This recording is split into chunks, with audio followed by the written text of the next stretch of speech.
Hey, what's going on guys? Jake here from Team Epiphany, and if you're like me, you've been playing Pokemon GO a lot lately. Like a lot. Like I'm actually outside again, which is 2 days in a row, so that's pretty good. I'm almost getting fit. I decided to make a video because we're doing a Pokemon series. If you guys have seen episode 1, it's a little pop-up right there, and you can click on it, but don't go there yet because I wanted to do my top 10 features that you need to know about before you start playing Pokemon GO. Pokemon GO can be extreme! And if you're gonna wanna survive, you're gonna need to know my top 10 tips to get started because they don't really explain it to you at all. So let's jump into it with number 1. You're gonna wanna make sure that you take a look in the bottom right-hand corner. This is gonna tell you some of the nearby Pokemon in your area, and this will change depending on where you are and as you walk around. Now, the cool thing about this is that once you open it up here, you can see the different Pokemon, and then you can choose which one you're gonna track. So in this case, we don't have very many good ones, but we'll just try, for example, the Pidgey. It's a fun little bird creature. And so once you click on it, you're gonna have the option here to look at it down in the bottom right-hand corner, and you'll have some of the feet. And the closer you are to it, the less feet there are. So 2 being you're getting closer, 1 being you're really close, and then no feet, you're on top of it and can go and catch it. So we're gonna walk around until we get a little closer to this bad boy.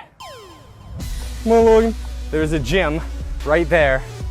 It's magical. You can't actually see it right now, but we'll get back to that in a second. So I've gotten close enough, and we can see it on the map here. It is over here and on the ground, so we can click on it. And of course, you don't actually have to be on top of it. As long as you're close enough to it, you can just click on it and it'll appear somewhere in front of you. And then the arrows will point where it is. So there it is in front of us, and that's gonna get us to our next tip, which is how to actually catch the Pokemon. So what you're gonna wanna do is you're gonna wanna hold the Pokeball, and as you can see here, as I'm holding the Pokeball down, you have a green circle that surrounds the Pokemon. And the smaller it is, the better time it is to actually throw the ball. And you're gonna wanna get the ball on top of it, as I just did there. And come on, baby, big money, big money. Oh, we got a Pidgey, which really isn't that great. If it was a Squirtle, I'd be much more happy. But that's okay, because it's our first Pokemon, and I just wanted to show you guys how to actually do it. Now, if it did get out of the Pokeball, that's okay. You're just gonna throw another one and try and make sure the green circle, which could be red or yellow, depending on how rare and hard the Pokemon is to catch, is as small as possible before you actually throw the Pokeball. Once we're done, we're gonna get some XP and some Poke Candy and some other stuff, which I'll talk about in just a second. So now that we've actually captured the Pokemon, we're gonna get into some other cool stuff, which is the menu here, and this is going to be where you keep all of the Pokemon you just captured. Once you get into your menu, you can look at all the different ones that you have, as well as their CP, which is basically just their strength, and it'll give you an idea as to how powerful they are. Because I captured a Pidgey, I already have one, so a lot of people don't know this, but once you've done that, you can essentially sell it. Well, you're not selling it, it's not like black market, but Professor Oak will take it, and he'll give you candy for it. So I'm gonna click on the Pidgey here, and we're gonna scroll down to the bottom. It's kind of hidden down here, but you're gonna go transfer. So once you click that, it's gonna go to the professor, and he's going to give you a nice little bit of candy. We get 1 little Pidgey candy, and that candy is used for evolving as well as powering up your Pidgey. So you might be asking yourself, Jake, what does powering up or evolving a Pidgey do, or any Pokemon? That's a good question. So evolving is the classic thing that we all know and love if you've been playing Pokemon since a kid. It's where your big Pokemon becomes an even bigger Pokemon through evolving it with candy. This takes a while because the only way to get the candy really is to go ahead and find duplicates and then trade them into the store. Powering up is a little bit different. It's not actually evolving the Pokemon, it's just making it stronger. So for example, if I have a Drowsy here, who is, he's doing pretty good. He's got a CP of 137, and I'm going to a gym battle. I want to give him a little bit extra. You can power him up, and that'll increase his CP. However, be careful, because trust me, once you power him up, 5 minutes later, you're going to find one even stronger, and you're going to be sad you wasted all that candy. Now, if you do decide to evolve your Pokemon, perhaps you have found enough candy, then you can go into your Pokédex here and take a look at all the different ones you've caught out of the current 129, if my math's right. And if you click on the Pokemon, for example here, like my Magikarp, you'll notice that it has a little evolution tab, which will show you what it evolves into. Now here it's actually blacked out, but if you go on Google or watch the show, you're pretty sure you're gonna know what it evolves into, but I'll just give you an idea as to what it will become. It'll be more powerful and a lot cooler. Trust me, this thing looks lame, but once you evolve it, it's gonna be big and fierce. All right, so as we walk over to my next point, I'm gonna show you guys the items that you have in your inventory, which is basically your backpack.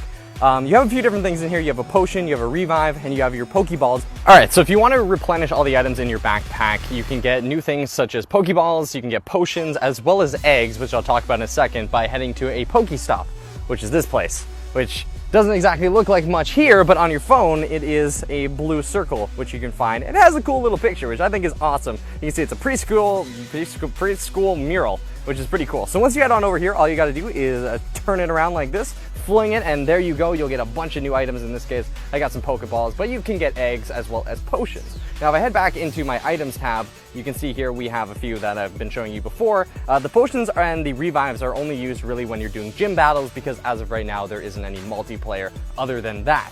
Now, if you go over to the inventory again, and you go back to Pokemon, you'll notice that there is an eggs tab. So if I click on over here, this is where your Pokemon eggs are. And these are really cool because the only way to actually get your egg to hatch is to walk this certain amount of distance listed on the egg. So in this case, I have one here in the incubator. You can only have one at a time unless you get additional incubators. In this case, I actually do. So I'm going to start the incubation on this with this one, which I got out of leveling up. You also get items from leveling up. I'm going to click it here and it's going to start the incubation. There you go. So I have to walk 5 kilometers before this one will hatch. This one actually is really close, so this might open by the end of the video as it's at 4.8 out of 5 kilometers. And once that's done, you can exit out of here and you are ready to continue your journey, which will bring us to the next part of this. Hey, where are you going? Ever since Jake started playing Pokemon Go, he just walks all day.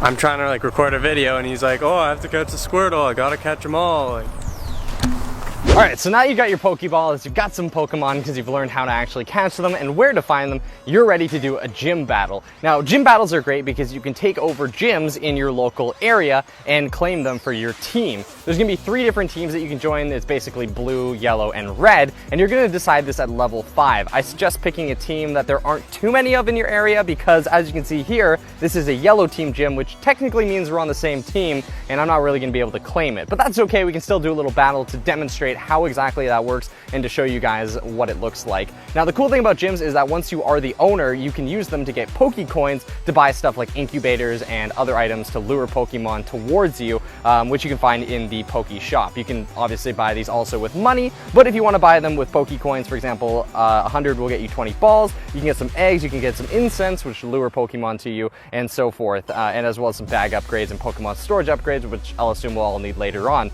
But let's jump out of here and actually start up a gym battle and see how this works. So we've got Adam Gerlings, who is currently the owner with his Drowsy, and I think we can take this baby. So let's go ahead and fight him with our brand new Jinx, which has 272 CP, so we're much more powerful than him. And I'm gonna show you guys how it works. All right, so once we enter the battle, it's not like regular Pokemon. It's not turn-based. We've gotta go and start tapping to go and attack him. We're gonna throw everything we can at him. We do have a special meter, which you can see building up at the bottom of me, and you can dodge by swiping left and right. I killed him, so I couldn't really show you that.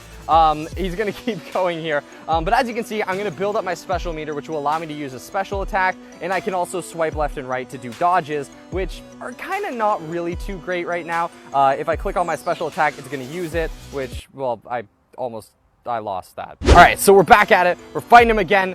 It's Drowsy versus Drowsy, and really there's not much to it, just pretty much tap as fast as you can. Like I said, wait for that special to build up and then hit him with a special by tapping on the bar up here. And then we should be able to go hit him. Oh, come on, they're so close. Oh, I think we got him. Oh, God. Oh, come on. What? No way! You got us! Darn it. Oh, we lost. Okay, that sucks. So after you're done a battle, your Pokemon might be, well, not dead, but they may need a revive, or they might just be really low health before you can use them again. So if I go into here, I can enter into our inventory, and I'll show you guys, for example, the potions that we've been getting from the Pokestops can be used to help your Pokemon out. So we're gonna give a couple to our Jinx to get her back to full health, as well as some to our Drowsy. So he is ready and able to fight again. He's gonna give us some hearts because he's like, thank you, I almost died. And there we go. Now, like I said, this is owned by my team, so it really shouldn't matter too much. But if you're in your local area, you can claim the gym. And once you do claim the gym, everyone in the area will see that you are the gym master. One of the things I don't really like about this is that it doesn't use the AR feature. I think it'd be really cool to see them on the ground. It's kind of how it is right now, but hopefully we'll get that in the future. Alright guys, so that pretty much wraps up our top 10/10 features you need to know when you're playing Pokemon Go. It might have been more or less, I don't really know, but I wanted to tell you guys everything I knew so that when you get it, whether it's not available in your country or you've been playing it but you're just a little confused about some of the features, you'll know exactly what to do. Once you have that all down, you're ready to go out and hunt down your Pokemon. Of course, be sure to check out your map because different locations will have different Pokemon. If you're looking at water or desert or anything like that, it's going to have the different Pokemon per the biome. And if you have some suggestions, leave them down below. I'd love to know if you guys know some tips and tricks that we don't know about yet, and you of course can help share that with the community. I'm gonna ride this Pokemon off into the sunset. I'll see you guys in the next episode.